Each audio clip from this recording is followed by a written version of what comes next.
వాళ్ళ ఫ్యామిలీలో ఎవరో ఒకరు చచ్చిపోవాలంట.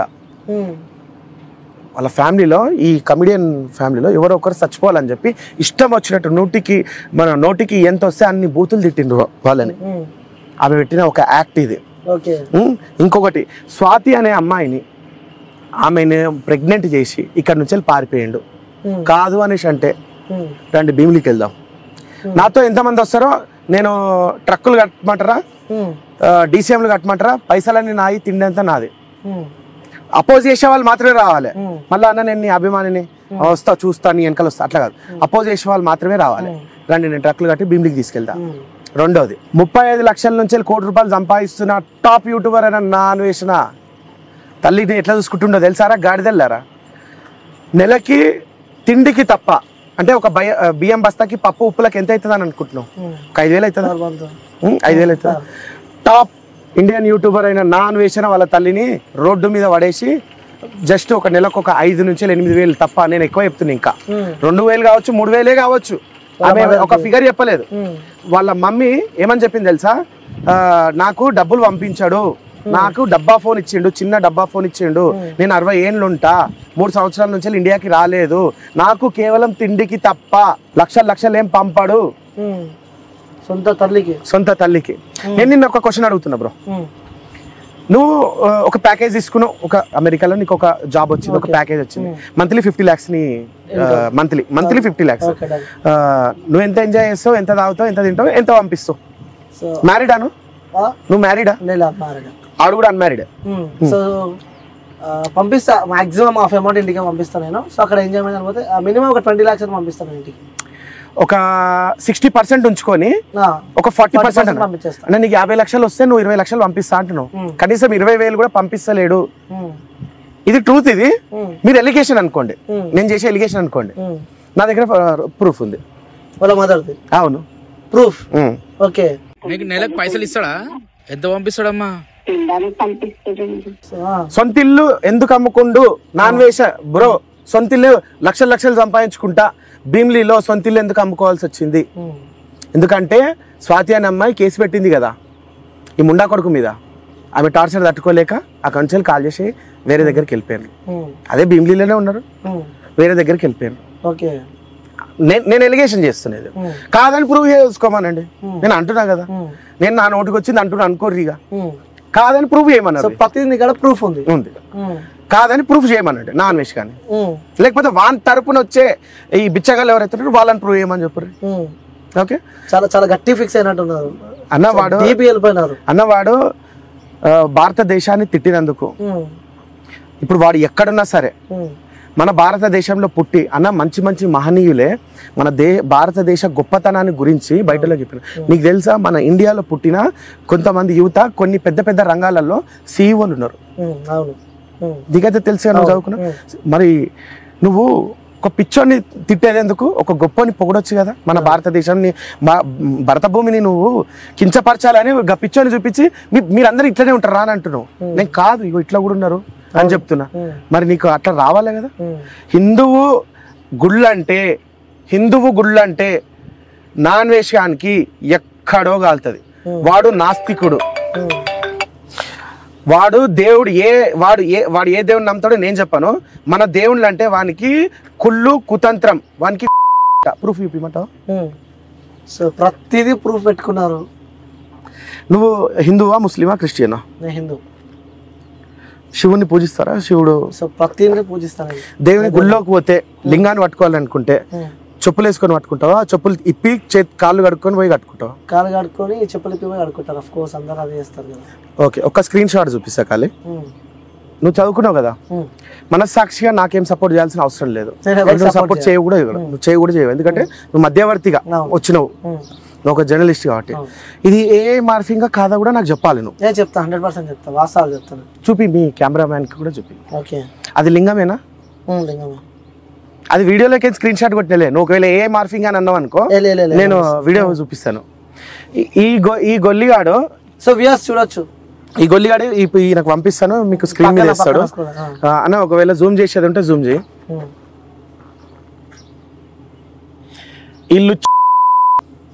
ఈ వేస్ట్ నా చెత్తగాడు భారతదేశానికి వీని వల్ల రూపాయి ప్రాఫిట్ లేదు, వీడు సంపాదించే యాడ్సెన్స్ మొత్తం దుబాయ్ది, ఏమన్నా వాళ్ళ ట్యాక్స్ జీరో, అది కూడా చెప్తున్నా, వాళ్ళ ట్యాక్స్ జీరో, మన ట్యాక్స్ అనేది 18% 12% ఉంది.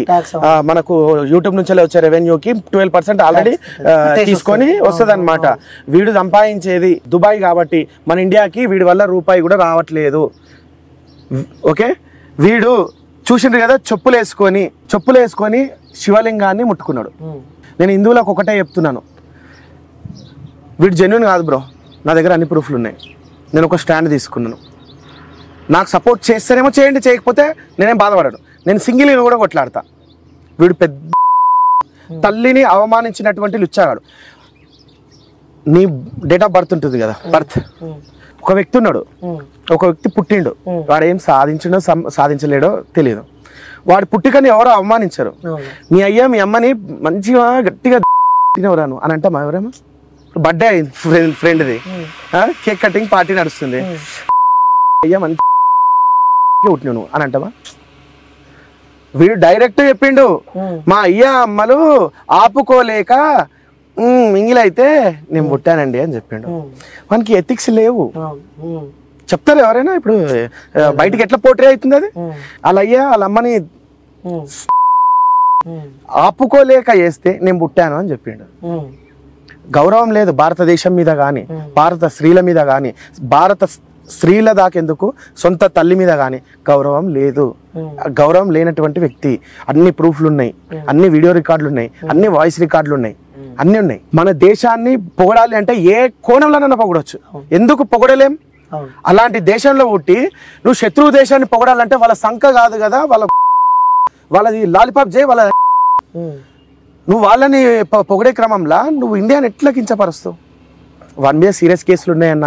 స్టిల్ ఇప్పుడు నేను చెప్తున్నా కదా, ఈ ఇంటర్వ్యూ తర్వాత మన హిందూ దళాలు కూడా ఖచ్చితంగా కంప్లైంట్లు పెడతాయి, కంపల్సరీ. ఇంకెక్కువ రియాక్ట్ అవుతాయి. ఇన్ని రోజుల నుంచి ఇదంతా కామెడీ అనుకుంటారా, ఫోన్లే వాందే మనకెందుకు అనేసి సీరియస్ తీసుకునే వాళ్ళు చాలా మంది ఉన్నారు, సీరియస్ తీసుకునే వాళ్ళు చాలా మంది ఉన్నారు. అన్నీ అవుతాయి. ఇండియాకి రాడు, కనెక్టింగ్ ఫ్లైట్లు వేసుకుంటాడు. ఇంకొక ఇది ఒక పెద్ద బాంబ్ బ్లాస్టింగ్, సారీ అన్న, ఇది ఒక పెద్ద బాంబ్ బ్లాస్టింగ్ చెప్తున్నా నేను.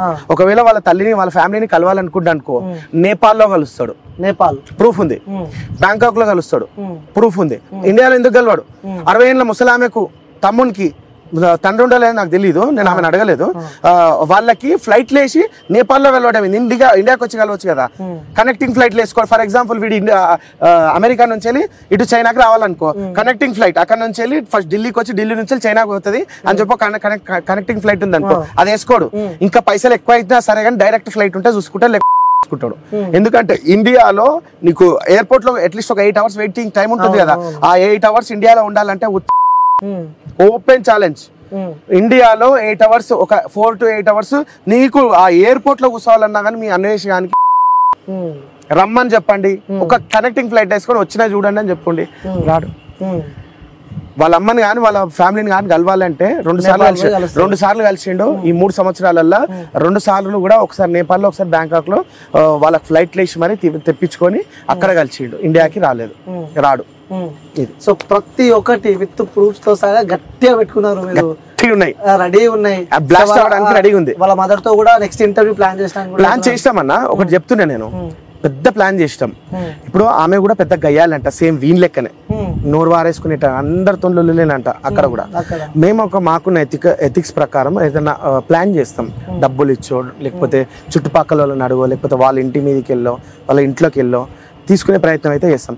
ఇస్తే చేస్తాం, లేకపోతే పక్కన ఎవరైతే ఉన్నారో వీని మనస్తత్వం ఎటువంటిది, వీడు ఏం చేసిండో, ఇవన్నీ నిజాలా కావని వాళ్ళ నోటితోనే చెప్పిస్తాం. క్షమించే పరిస్థితి లేదంటారు నాన్ వెజ్ ని. ఎట్లా క్షమిస్తాను? భారతదేశం భారతీయ మనం ఎందుకు క్షమిస్తా? నా భారతదేశానికి నువ్వేం చేసినావు అంటే, నేను ట్యాక్సీలు కడుతున్నా, ఇక్కడనే తింటున్నా, ఇక్కడనే తిరుగుతున్నా. రేపు పొద్దున యుద్ధం వస్తే నా ఇంట్లోకి నేను బయటికి వచ్చి నేను యుద్ధానికి వెళ్తా. ఇప్పుడు మన ఇండియాలో ఉన్న ఆర్మీ అయితే సరిపోదు కదా, పెద్ద యుద్ధం వచ్చింది అనుకో, ఇంటికి ఒకడైతే పోవాల్సి వస్తుంది, 4 ఇళ్ళకి ఒకడైతే పోవాల్సి వస్తుంది. అందులో నేను ఒకటి, నువ్వేడా అక్కడ మంచిగా వండుకొని ఎంజాయ్ చేస్తావు. నువ్వు వండుకొని అమ్మాయిలతో రకం నువ్వు రావు ఇండియాకి. నా దేశానికి నా వల్ల ఉపయోగం ఏమైనా ఉందంటే నేను ఇక్కడ ట్యాక్సీలు కడుతున్నాను, ఇక్కడ తింటున్నాను, ఇక్కడ నేను పని చేసుకుంటున్నాను, ఇక్కడ బతుకుతున్నాను, ఇక్కడ బతికిస్తున్నాను. నా వల్ల అగిపేట మచ్చగాడు, ఉప్పల్ బాలుగాడు వాళ్ళకు ఒక రెవెన్యూ అనేది నాకు జనరేట్ చేసుకొని నేను వాళ్ళకు ఒక ఉద్యోగం ఒక సాలరీ బేస్ తో వాళ్ళకి ఇస్తున్నాను, వాళ్ళ మీద నేను తింటున్నాను. ఇదంతా జరుగుతుంది. సో చివరి ఇంకేమో చెప్పాలనుకుంటున్నాను. సో ఇప్పుడు మన దగ్గర బెట్టింగ్ యాప్స్ ప్రమోషన్ వల్ల సూసైడ్ చేసుకుంటున్నారు అది ఇది అనేసి చెప్తున్నారు కదా. సో ఇండియన్ గవర్నమెంట్ మోదీ గారు ఈ బెట్టింగ్ యాప్స్ మీద మొన్ననే దాదాపు ఒక 10 రోజుల కిందనే ఒక అనౌన్స్మెంట్ ఇచ్చాడు. ఇవి గ్యాంబ్లింగ్ యాప్స్, ఇవి బెట్టింగ్ యాప్స్, వీటిని మీరు ప్రమోషన్ చేయొద్దు, దీన్ని యూజ్ చేయొద్దు. యాక్చువల్ ప్రమోషన్ కాదు ఆయన చెప్పింది, యూజ్ చేయొద్దు అని బ్యాన్ చేసినటువంటి కొన్ని ఉన్నాయన్నమాట. దాంట్లో 138 యాప్స్ ఉన్నాయి. అందులో మంచి పెద్ద టాప్ అంటే కొందరు హీరోలు, కొందరు యూట్యూబర్లు వాళ్ళు కూడా ప్రమోషన్ చేసిన వాళ్ళ పేర్లు చెప్పదలుచుకోలేదు, ఎందుకంటే నాకు కాంట్రవర్సీ అవసరం లేదు. 138 యాప్లో అరే నాన్ వేస్గా నువ్వు ఎవరెవరికైతే సపోర్ట్ చేసినావో 138 యాప్లు ఉన్నాయి కదా, అందులో మినిమం ఒక 5 నుంచి 10 యాప్లు నువ్వు సపోర్ట్ చేసిన వాళ్ళు, నువ్వు వాళ్ళ కమ్యూనిటీ పెట్టి వాళ్ళ ఛానల్ లేపినావు కదా, వాళ్ళందరూ కూడా ప్రమోషన్ చేసిండ్రు. దానివల్ల చచ్చిపోలేదా? నువ్వు ఎంత తెలివి కల్లోను అంటే అన్నీ ఉన్నాయి. నువ్వు ఎంత తెలివి కల్లోను అంటే నేను చేయండి రా ప్రమోషన్లో, మీరు చేయండి, నాకు ఇవ్వండి, నేను మీకు కమ్యూనిటీ పెడతాను, మీ ఛానల్స్ లేపుతున్నా కదా 30% 40% ఇయ్య అని చెప్పి అడుక్కునే కొడక. కాదని ప్రూవ్ చేసుకోరాను, నువ్వు కాదని ప్రూవ్ చేసుకో చాలు, నాకు అంతే, నేను ఒప్పుకుంటా, ముక్కు నాలుగు రాస్తా, అవునరా నాయన నా అన్వేషణ చాలా greatest person in the world అని చెప్పి నేను ఒప్పుకుంటా. నేను చెప్పిన మాట ఎలిగేషన్కి కాదు అని చెప్పు. అరే నా దగ్గర ప్రూఫ్లు ఉన్నాయి, వీడియోలు, నాకు ప్రమోషన్ ఏజెన్సీ ఉండే, వాళ్ళ వీడియోలు కూడా ఉన్నాయి నా దగ్గర, పెడతా.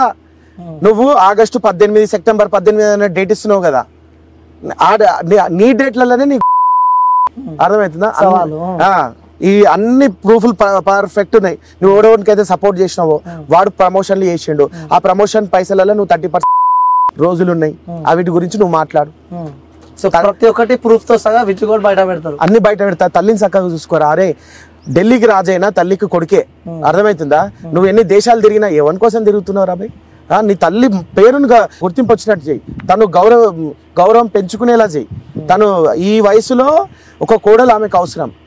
నువ్వు గే నాన్ వేషణ గే కాకపోతే పెళ్లి చేసుకోమని సవాల్. మళ్ళా లౌడల కామెంట్లు పెట్టద్దు. నేనేమంటున్నా, మీ అన్న గేగాడు కాబట్టే చేసుకుంటలేడు, ఓకేనా? ఒక సామెత ఉంటుంది, ఇప్పుడు చెప్పొద్దు, మన ట్రాన్స్జెండర్ వాళ్ళు కూడా మండిపడతారు అనమాట. చేయలేనోనికి 7 మంది వెనకాల తిప్పుకుంటాడంట, 7 మంది ఆడవాళ్ళని వేసుకొని తిరుగుతాడంట. అంటే నేను తేడాగాని అని చెప్పి తెలిసిపోతుందేమో అని చెప్పేసి, అరే ఆడరా మొగోడంటే వాడు అని చెప్పి అనుకోవాలని చెప్పి 7 మందిని వేసుకొని తిరుగుతాడంట. ఆ సామెత వీళ్ళకి తెలుసు, కామెంట్లలో పెడతారు. అట్లా మీవాడు నన్ను గే అనుకుంటారు అని చెప్పేసి ఆడవాళ్ళని వేసుకొని తిరుగుతారా గాడిదల్లారా. మీ అన్న గే కాకపోతే పెళ్లి చేసుకొని వాళ్ళ అమ్మ ఉన్నది కదా, వాళ్ళ అమ్మకి ఒక సేవ చేయడానికి వాళ్ళ భార్యను తీసుకొచ్చి సేవ చేపిమను. అరే ప్రతి 3 నెలలు బయట దేశాలలో తిరుగుమను, 1 నెల పెళ్ళం దగ్గర వండుకోమను. మన ఇండియన్ ఆర్మీ వేయట్లేరా? 9 నెలలు ఖాళీ ఉండరు అన్న బార్డర్లలో, 9 నెలలు పోతారు, 3 months అఫీషియల్ లీవ్స్ వస్తాయి, లీవ్తోనే వస్తారు. చేయట్లేరా? వీడు పెద్ద ఇండియన్ ఆర్మీ కన్నా గొప్పనా వీడేమైనా? 3 నెలలు ఉండు, 3 నెలలు బయట తిరుగు, 1 నెల మీ భార్య దగ్గర వచ్చి ఉండు, అందరు హ్యాపీ కదా. నువ్వు గే కాబట్టి ఎలిగేషన్ అది. సో ఓకే అన్న, థ్యాంక్ యూ సో మచ్. అడగానే ఇంటర్వ్యూ ఇచ్చినావు, ప్రతి ఒక్కటి నా ఇంటర్వ్యూ ద్వారా జనాలకి అర్థమైతే చెప్పి అనుకుంటా, విత్ ప్రూఫ్స్ తో సగం ఇచ్చినావు. నీ మనసాక్షికి అయితే నేను కేసు ఉందా లేదా ఒక కేసు చూపించిన, నాకు ఇంకా 11 కేసులు వచ్చేది ఉంది, అవన్నీ పంపించే వాళ్ళు రెడీగా ఉన్నారు. నీకైతే చూపించినా లేదా? కెమెరా ముంగట చూపించిన, వాయిస్ వినిపించినా లేదా, ఫోటో చూపించినా లేదా? వీడు హిందువులందరికీ కూడా యాంటీ హిందూ వీడు. అంతే కదా, వాళ్ళ దేవుని గౌరవిస్తాడో లేదో నాకు తెలియదు. వాళ్ళ దేవుడు వాడు ఏ మతస్థుడో నేను చెప్పను, వాళ్ళ దేవుని గౌరవిస్తాడో లేదో నాకు తెలియదు. ఇతర మతస్థులను మాత్రం కించపరిచేటువంటి వ్యక్తి వీడు. సో ప్రతి ఒక్కటి నన్ను ఆయన వేరే విధంగా ఇంటర్వ్యూ తీసుకుందామని వచ్చాడు. నా మాటలు నా జెన్యూనిటీ చూసిన తర్వాతనే నాకు జడ్జిమెంట్ ఇస్తున్నాడు. అవునా కాదా? థ్యాంక్ యూ సో మచ్ అన్న, థ్యాంక్ యూ.